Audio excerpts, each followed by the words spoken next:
doctor David Gago.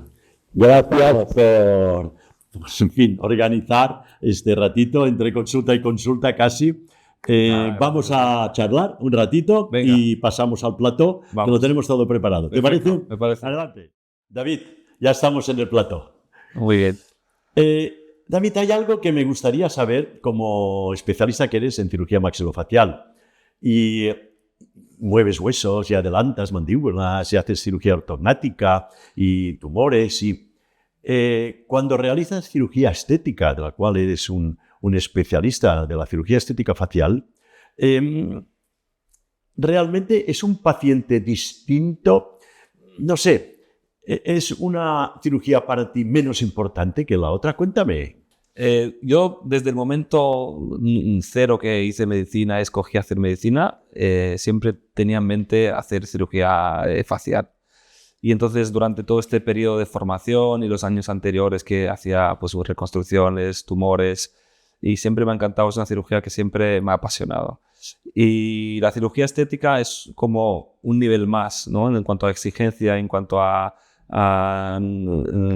tipos de técnicas que utilizas. Es como que siempre tienes que estar muy preparado para dar lo mejor. Y es como para un cirujano como yo, que se dedica a la cara, es como el nivel más avanzado, mejor que tenemos para dar lo mejor para nuestros pacientes. ¿Tú crees que es más exigente el paciente de cirugía estética o más el que tiene una deformidad y tienes que avanzar, retroceder? ¿Qué dirías? Y yo creo que todos los pacientes son exigentes. Lo que pasa es que muchas veces el bisturí no puede cumplir esas exigencias que tenemos, ¿no? Pero el paciente de estética es igual de exigente que el paciente que tiene un cáncer y que hay que operarlo y que quede bien.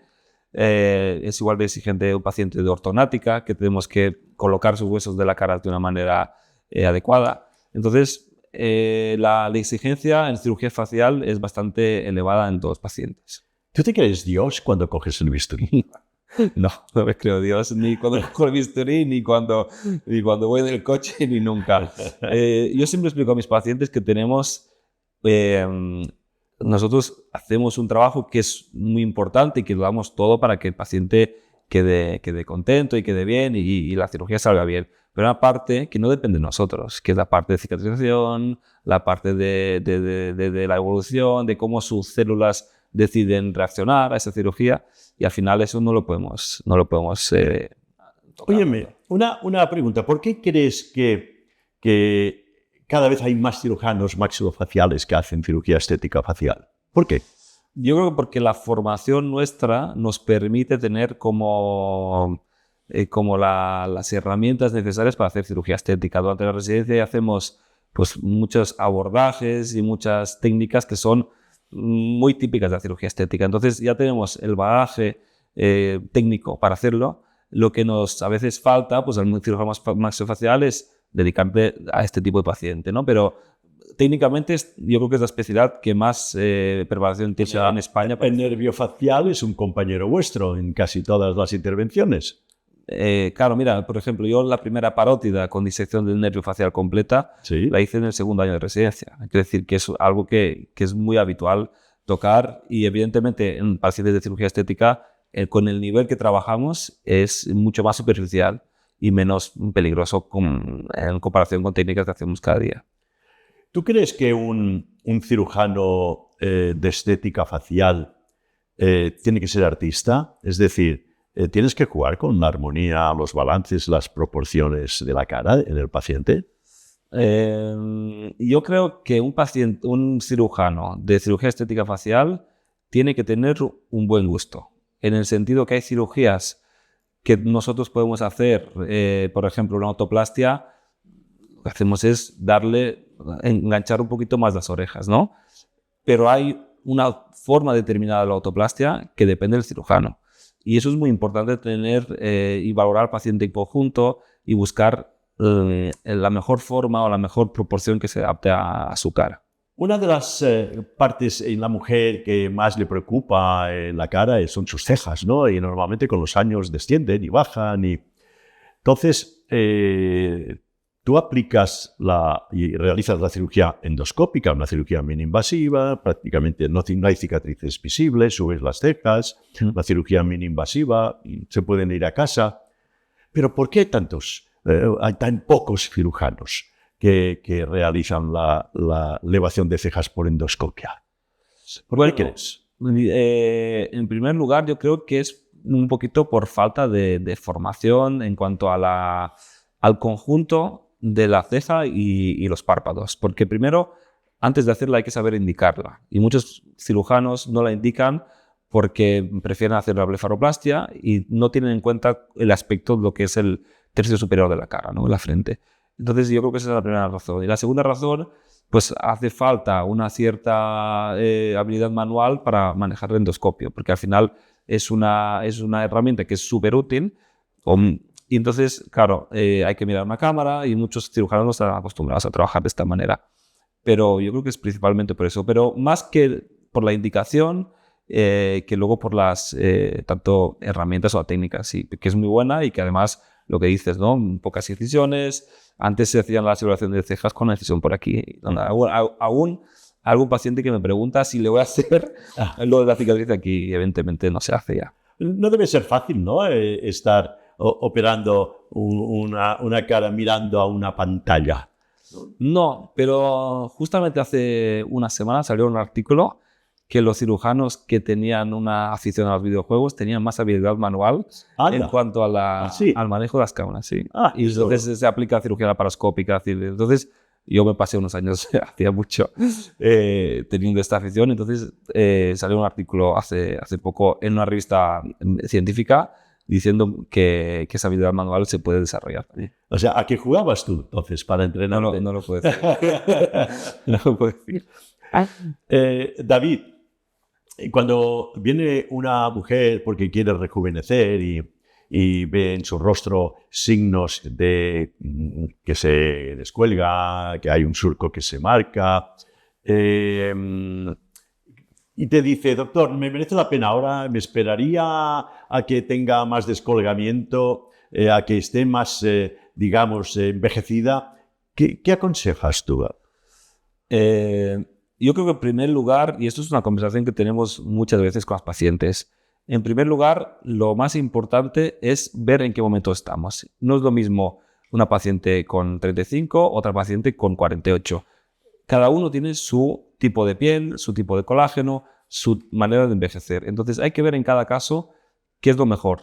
Hay pacientes que con 28 años necesitan una cirugía para las bolsas y hay pacientes que la necesitan con 50 años. Entonces siempre hay que buscar el mejor momento. Pero desde luego, para el rejuvenecimiento facial, los pacientes que tenemos nosotros, la media de edad se sitúa entre los 45 y 55 años de edad como la primera intervención de rejuvenecimiento. Porque es un momento en que tenemos la piel muy bien, tener buena calidad y los signos del envejecimiento no son tan grandes. Si esperamos más, al final la cirugía pues se nota más, tarda más en recuperarse y no se puede esconder tanto lo que es la recuperación o el tratamiento. Tú cuando tienes un paciente que quiere operarse, ¿qué consideras más importante de cara al paciente? ¿La técnica que utilizarás o el postoperatorio, de cuánto tiempo dispone el paciente? Y eso hace que, dependiendo del tiempo de recuperación que tenga el paciente, adoptes una técnica u otra. Hombre, evidentemente que para nosotros es muy importante, para mí es muy importante escuchar a cada paciente y ver de qué disponibilidad tiene en cuanto a la recuperación y qué expectativas tiene para la cirugía. Hay pacientes que tienen negocios, que tienen un montón de unas agendas muy ocupadas. Entonces, con esos pacientes me dicen, David, yo tengo 10 días para hacerme rejuvenecerme el cuello. Entonces, evidentemente, intentamos adaptarnos al máximo, intentar también pues, que la recuperación sea lo más adecuado posible para lo que necesita el paciente. Siempre no tenemos en cuenta esto. Hay pacientes que tienen que coger vuelos cada semana, hay pacientes que, bueno, cada uno tiene sus realidades, ¿no? Y al final hay que... Si hay un paciente que viene y te dice, doctor, dispongo del fin de semana para no salir de casa y viene para un rejuvenecimiento facial, ¿qué le aconsejas? pues tomarse un gin tonic. No lo sé. No, es broma. A ver, para un fin de semana hay cirugías pequeñitas que puede ir bien, una blefaroplastia superior. Y yo siempre lo cuento. Operé a mi madre una blefaroplastia superior y el día siguiente fuimos a la playa todos. Al final, los pacientes lo saben, siempre lo contamos eso. Entonces, son cirugías que son... O un botox, ¿no? O hialurónico. O a lo mejor, hablando de cirugía, pues una logoplastia, a lo mejor un lip lift. Cirugías un poquito más sencillas. Doctor David Neagu, hoy en día he visto una evolución en el lifting del cuello. Antes se traccionaba, empezó la piel, luego ya empezamos a trabajar la musculatura que hay debajo de la piel, el musculoplasma, empezamos a hacer incisiones aquí debajo del mentón, cerrando el músculo, y luego llegó la época actual en donde no se trata de rejuvenecer un cuello traccionándolo, estirándolo, se trata de crear un cuello nuevo, remodelarlo. Sacáis, ¿no?, glándula submaxilar, los músculos digástricos los plicáis, sacáis grasa, valoráis la parótida, etcétera, etcétera. Es decir, mentón, valoráis muchas más cosas que antes. ¿Qué opinas de esto actual, de esa técnica que no todo el mundo hace, ni todo el mundo está preparado para hacerla? Mi opinión es que la gran revolución de la cirugía moderna actual se basa en el rejuvenecimiento del cuello. Lo que decías, ¿no? Antes, lo que se hacían eran técnicas bastante superficiales, y lo que nos permiten las técnicas modernas que hay es esculpir o darle formas o remodelar lo que es la parte profunda del cuello. Y esa parte profunda contiene unas estructuras que son funcionales, que tienen una función importante. Entonces hay que conocerlas muy bien. Entonces no hay muchos cirujanos que hagan una cirugía de lifting profundo del cuello, sobre todo por la falta de, a lo mejor, práctica en su día a día en cuanto a tratar estas áreas. Entonces, para mí es la gran revolución del lifting facial y de cuello. Y entonces nos permite realizar esculpir o reconstruir, más que rejuvenecer. Yo creo que en el cuello lo que hacemos es reconstruirlo, porque hay pacientes que no tienen el cuello, no tienen bien marcado, hay que hacer también darle soporte al mentón con la mentoplastia quirúrgica, y tenemos muchas herramientas para acabar de crear un ángulo cérvico-mental un poquito más marcado. Está muy bien. Cuando un paciente venía antes y se hacía un lifting, a veces se pasaba un mes entero sin poder salir, y ahora en 7-10 días están en la calle. ¿Qué haces? Bueno, todo un poquito avanza, ¿no? Y todo cambia. Y las técnicas que tenemos ahora, hoy en día, la manera que, bueno, mis pacientes lo saben, damos unos tipos de sutura a la piel, un culting que hacemos, y evitamos poner drenajes para que el paciente se pueda recuperar antes. Básicamente los pacientes están 48 horas, 72 horas después de la cirugía caminando. Tengo pacientes mías que me envían selfies a las 48 horas por Barcelona. A veces me da un poquito de miedo, pero en general se cuidan bastante. Y a la semana, a ver, tienen alguna zona con una herida un poquito que se nota, pero están bastante bien. Y es un poco por el tipo de cosas que hacemos en todo el proceso para evitar que se hinchen tanto, que se recuperen antes y todo eso. Hoy oigo hablar muchísimo de la técnica Deep Plane, y parece que todo el mundo la hace, y yo creo que no. Hay que estar muy preparado y conocer muy bien nervio facial y conocer las estructuras anatómicas, ¿no? Y tú la realizas, yo te he visto y lo haces. Pero ¿es una técnica que crees que se debe aplicar a todo el mundo? ¿Es una técnica que hay que estar preparado para realizarla? Cuéntame. Bueno, el Deep Plane es una técnica que ahora está muy de moda gracias a las redes sociales y gracias un poquito a todo este mundo de velocidad que tenemos. Pero es una técnica que en los años se realizó por primera vez entre los años 70 y 80. Entonces, no es ninguna cosa de ahora. Lo que pasa que al tener tanto valor en cuanto al marketing, pues a partir del año 2013, 2015 se puso como muy de moda, ¿no? Entonces, sí que es verdad que es una técnica que nos permite, es una técnica muy potente para rejuvenecer cara y cuello a la vez. Entonces, esto antes no lo teníamos con otras técnicas más clásicas que había, ¿no? Pero, evidentemente, hay que tener en cuenta que es una técnica también un poquito más sensible en cuanto a complicaciones, porque tocamos estructuras más profundas, estamos muy cerquita de los nervios, muchas veces los vemos, y esto no nos tiene que asustar, al contrario, nos tiene que dar confianza y ponernos en manos de alguien que haga esto habitualmente, porque si se hace de una manera correcta, las probabilidades de complicaciones son muy pequeñas y el potencial que tiene para rejuvenecer es tremendo. Si se la tiene que hacer todo el mundo, esto en medicina es muy raro. Todo el mundo o nada o todo es difícil de decir, no hay que ver en cada caso, pero en general la intentamos hacer con los pacientes que necesitan un lifting, que es una súper buena técnica. En nuestro vocabulario, como has dicho, no existen dos palabras, nunca y siempre. Claro, no las podemos utilizar. Claro. Sí. ¿Tú crees que los hombres son más difíciles o más fáciles que las mujeres cuando realizas un rejuvenecimiento? Yo creo que los hombres tienen un poquito más de miedo o más de respeto. No miedo, pero sí que se lo piensan un poquito más. Tengo muchos pacientes que vienen con sus parejas, las parejas operan antes y ellos están un poquito a la expectativa de ver lo que pasa y luego se deciden operar. Entonces, las mujeres son más valientes en general, yo creo que los hombres. Pero sí que también un poco la tendencia actual es que cada vez tengamos más hombres para operar y los hombres se animan un poquito más a operarse. Pero no son más difíciles, somos iguales, más o menos. No he tenido ningún problema ni con hombres ni con mujeres. Cuando te viene un paciente con una cara muy envejecida y descolgada y un cuello y te dice, doctor, quiero que me opere, pero no quiero cambiar.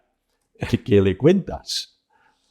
Que yo tampoco quiero cambiar, ¿vale? Entonces, no sé, las caras no cambian. Muchas veces les digo a los pacientes, tráeme por favor una foto de cuando eras joven y la vemos y la colgamos en quirófano y siempre lo tendremos en cuenta. Las técnicas modernas que hay no hacen cambiar a nadie. Sí que es verdad que antes el lifting todo el mundo está muy estigmatizado porque las técnicas que había pues te dejaban una cara como muy artificial, ¿no? Hoy en día no. Hoy en día lo único que hacemos es poner tu cara como estaba. Excepto sí que en pacientes que no tienen un cuello bien formado, entonces ahí sí que cambian porque les damos otra forma, ¿no? Ahí lo reconstruimos. Pero en cirugías de rejuvenecimiento no. Bueno, el cuello en realidad no tiene personalidad, ¿no? O está definido el cuello o está definido o no. O no sí. Está definido, ¿no? Sí. O sea que en realidad les dices, mire, yo soy el de la tintorería, le voy a lavar la cara, no se la humillonaré, pero sí. es lavarla, porque realmente ya han cambiado con los años, se ha descolgado, ¿no? Y sí, no era la cara que tenía hace 20 años. Justo, y lo que hacemos es reposicionar, volver unos años atrás. 5, 10, 15 pacientes que reaccionan mejor, otros que... Pero es sobre todo darle al paciente lo que tenía unos años atrás y frenar. También esto es importante, que con lo que hacemos con estas técnicas es frenar un poquito el envejecimiento, sobre todo en edades tempranas. Pero es una técnica que está muy bien hacerlas con 45 o 47 años, porque frenamos, ¿no?, todo ese envejecimiento. Doctor David Neago, ¿tú crees que cada persona tiene clara su imagen de cómo es? Es una pregunta muy interesante, porque la mayoría de pacientes tienen claro el aspecto que tienen y cómo quieren mejorar, ¿no? Lo que pasa es que mi opinión es que sobre todo los jóvenes hoy en día se ven muy influenciados de las redes sociales y de la imagen que un poquito nos vende la sociedad. Entonces hay que intentar, nuestra función como cirujanos, aparte de operar, es intentar llevar al paciente y ayudarlo a que tenga una imagen muy cercana a la realidad de lo que podemos hacer, lo que no. No todas las cosas el bisturí las puede retocar. Hay cosas que el bisturí pues no te va a hacer, no te va a ayudar. Entonces, la mayoría de pacientes lo tienen claro, pero yo creo que el papel de las redes hoy en día ha sido un poquito determinante para que afectar a lo mejor un poquito nuestra imagen personal y dejarnos como influenciar. Llevas ya unos años, evidentemente, no eres un niño, pero eres joven, eres un cirujano joven. ¿Cuántas cirugías crees que has hecho ya a lo largo de tu experiencia? ¿Y qué crees que es importante, la experiencia o la cantidad de cirugías para ser un buen profesional? Bueno, muchas gracias por lo de joven. A ver. Hoy en día no tenemos ninguna excusa para no estar bien formados. Antes, para formarte, tenías que irte a Brasil o irte a Estados Unidos, cosas que aún hacemos y yo lo he hecho y me encanta viajar. Pero tenemos todas las herramientas del mundo para formarnos bien. Entonces, lo debemos hacer para nuestros pacientes. Yo me dedico solamente a cirugía facial. Llevo ya alrededor de 10 años haciendo cirugía facial y en este tiempo he hecho muchísimas cirugías faciales, desde lifting, rinoplastias. No lo sé por qué no lo cuento, pero es una cirugía que me encanta. Es decir, que me he centrado en ella desde el minuto cero. Y yo creo que es importante centrarte en una cosa y dedicarte a una parte del cuerpo y enfocarte en eso.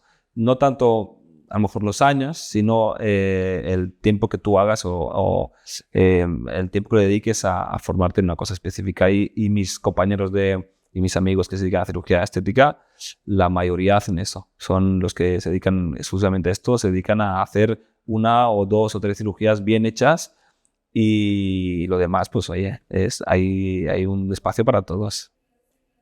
¿Tú qué piensas que es mejor profesional? ¿Uno que sabe operar bien o aquel que sabe solucionar aquellos problemas que a veces aparecen y que se necesita un retoque?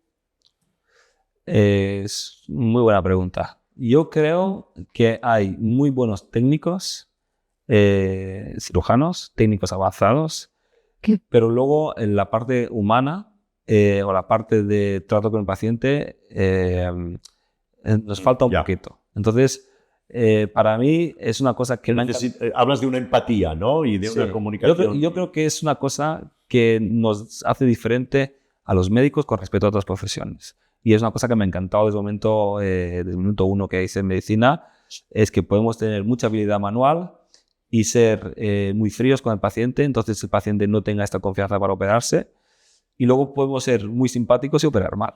Entonces, creo que es importante tener un equilibrio y al paciente decirle, oye, te opero, podemos tener complicaciones, porque todas las cirugías pueden tener alguna complicación, pero ahí estaré para apoyarte, para ayudarte, para hacer lo máximo. Y para solucionarle. Y para solucionarlo. Problemas, claro.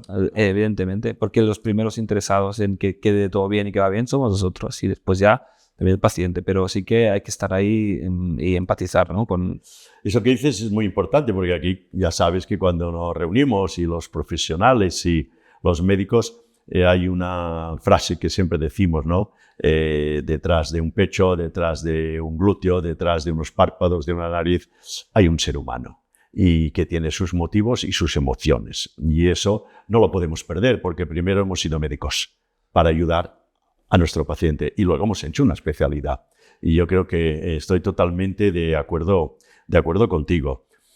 Hay una cosa curiosa que, ¿sabes? Los residentes que tenemos y que gente que viene a aprender, y cuando ven que haces una rinoplastia y no pones tapones, alucinan. ¿Qué dice el paciente cuando le dices, no, yo no le pondré tapones, no lo necesito?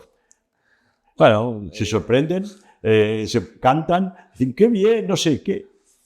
Hoy ya no ponemos taponamientos. En la rinoplastia moderna, como ya sabes, la hago ultrasónica, disminuye muchísimo la inflamación, disminuye muchísimo el sangrado, la posibilidad de que tengas un hematoma o que sangres por dentro de la nariz es bajísima. Entonces, 95% de los pacientes no ponemos taponamientos. Entonces, yo creo que las nuevas generaciones ya se lo esperan.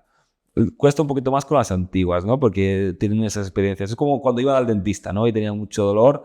Hoy en día la gente quiere ir al dentista y no tener cero dolor. Pues con taponamientos es lo mismo. Ya no... La gente lo asume que es algo que no deberían llevar. Bueno, ha sido un placer. No, tengo una última pregunta para ti.